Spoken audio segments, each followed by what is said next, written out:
ترمطوكا waxaa laga diyaariyay morfiinta iyo heroinka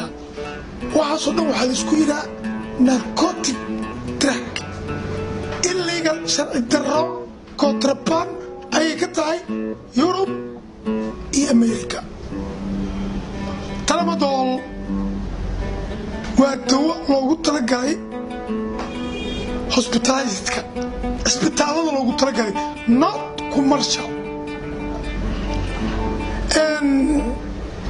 waxaana loo isticmaalaa tramadolka dadka xanuunada saamaynta ku leh neerfayaasha ee aadka u daran dhalinyarta dugsiyada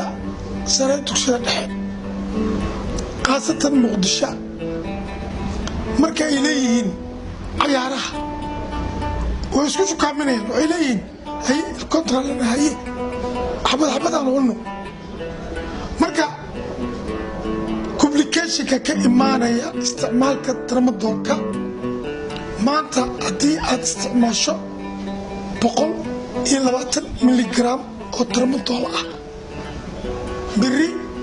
waxaad u baahan tahay 170 saa dambe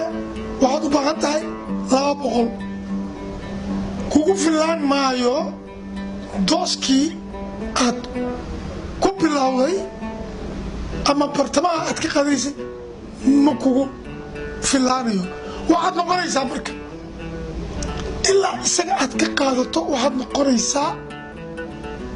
sad mid murugaysan mid low psychomotor activity ah dhaqdhaqaaqiisa mid uu aad u hooseeyo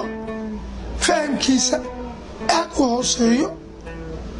farxad aysan jirin xanuun masalka murqaha iyo seedaha ayuu dareemayaa